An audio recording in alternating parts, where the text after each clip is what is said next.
बिस्मिल्लाहिर्रहमानिर्रहीम।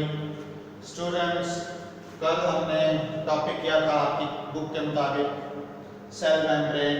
हमने cell membrane की लोकेशन, स्ट्रक्चर, इंपॉर्टेंस, उसके फंक्शन पढ़े। हमने ये पढ़ा कि उसके बगैर अगर सेल मेम्ब्रेन डैमेज हो जाए तो सेल भी शायद सर्वाइव ना कर सके। बहुत इंपॉर्टेंट पार्ट है। अब आपकी बुक के बाद सेल मेम्ब्रेन के बाद जो है वो टॉपिक है सेल वॉल का। आप मैट्रिक में भी पढ़ते आए हैं सेल वॉल। सेल वॉल जो है ये प्लांट सेल्स में आउटर मोस्ट है। इसके बाद सेल मेम्ब्रेन होती है। बैक्टीरिया या प्रोकैरियोट्स, फंजाई एंड प्लांट्स, इनमें आउटर मोस्ट जो है वो सेल वॉल होती है। ये tough, rigid, hard, strong, protective होती है। हाँ, लचकदार भी होती है थोड़ी सी। तो इसके अंदर पिट्स या पोर्स भी होते हैं ताकि नेबरिंग सेल्स से प्लाज्मोडेस्माटा के जरिए कनेक्शन भी बहाल रहे, चीज़ों का आना जाना कुछ चलता रहे।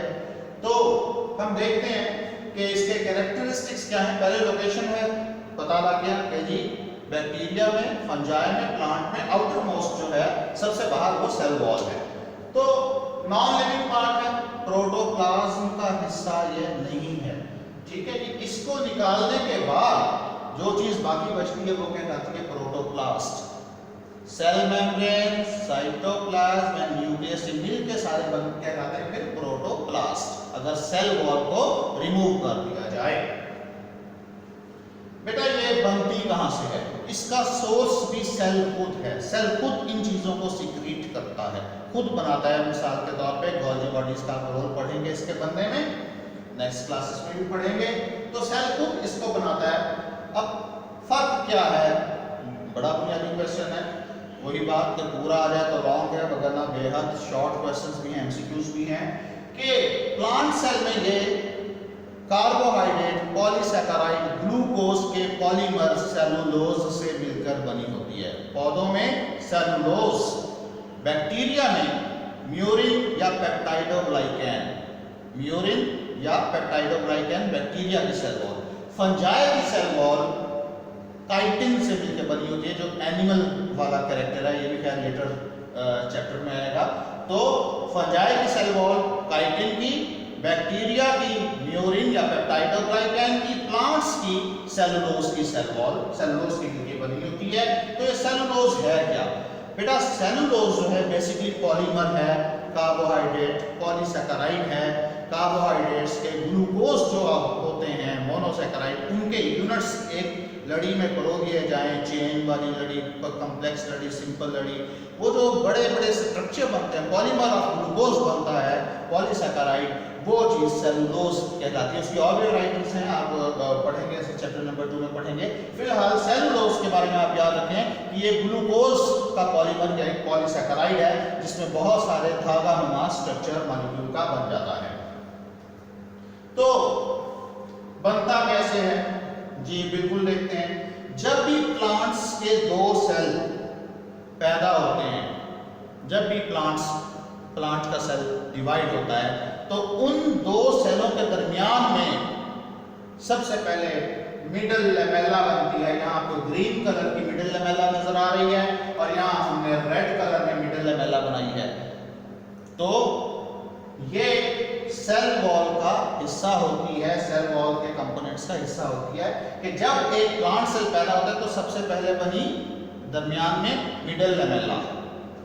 तो मिडल लेमेला ये पेक्टिन भी वही पॉलीसैकेराइड है, जैम, जेली, ब्रेड वगैरह में बहुत इस्तेमाल होता है।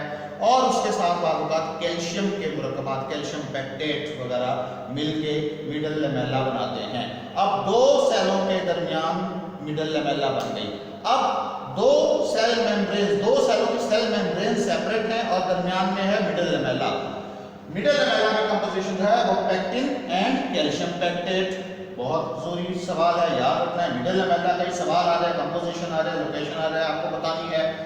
अब क्या होगा कि सेल अपनी सेल मेम्ब्रेन के बाहर और मिडल लेमेला के अंदर की तरफ प्राइमरी सेल वॉल बनाएगा।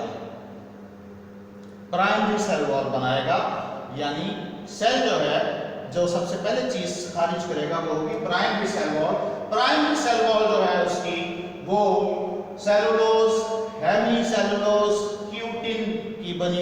इसी को हम ट्रू सेल वॉल कहते हैं।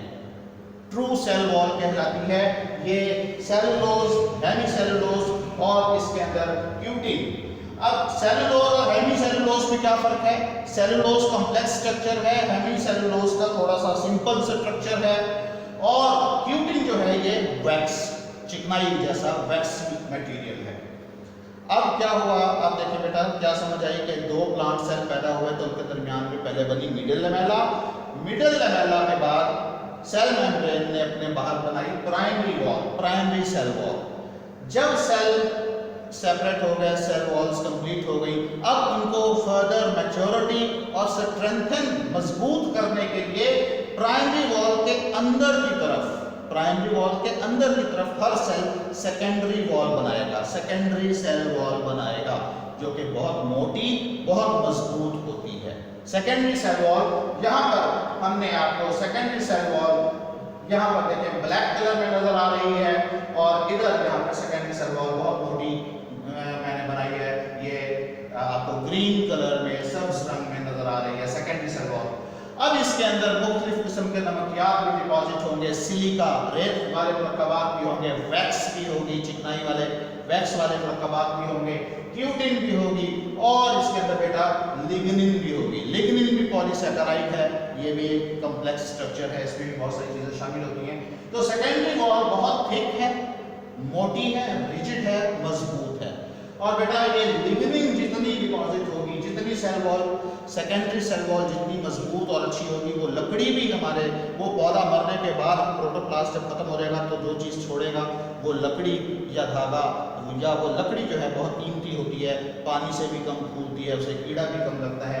यही लकड़ी में जो रंग और खुशबू भी आती है, उसकी भी जिम्मेदार जो है, उसका भी किरदार जो है वो लिग्निन और ये केमिकल कंपोजिशन जो है ये वो किरदार अदा करती है।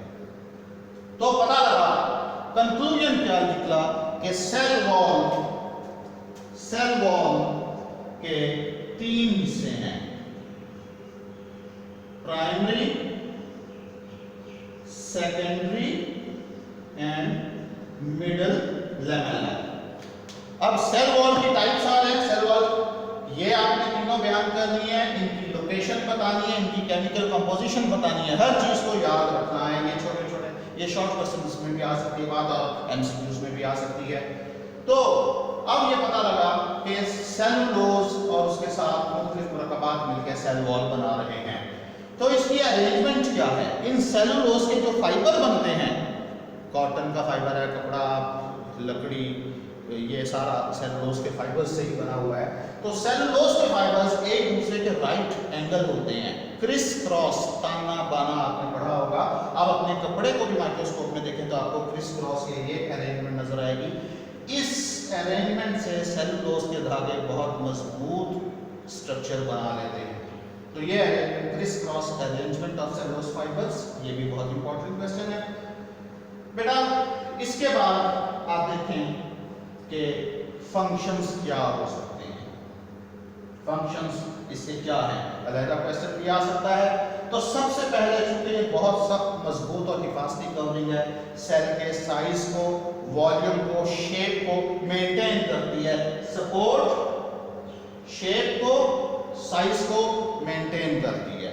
सेल अगर अंदर पिचकने लगे, श्रिंकेज होने लगे, सेल को मैकेनिकल प्रेशर से भी बचाती है ये, और पिचकने से भी बचाती है। रिजिड है, प्रोटेक्शन, हिफाजत दे रही है, सेल को एक्सटर्नल एनवायरनमेंट की सख्तियों से, हार्श एनवायरनमेंट से बचाती भी है। ये बैरियर भी है, पौधे के सेल के अंदर आने जाने वाली चीज़ों को इसमें से गुजरना होता है, इसके अंदर पिट्स या पोर्स होते हैं, मैंने आपको बताया। तो ये बैरियर का काम भी करती है, गैर चीज़ों को आने से रोक भी सकती है।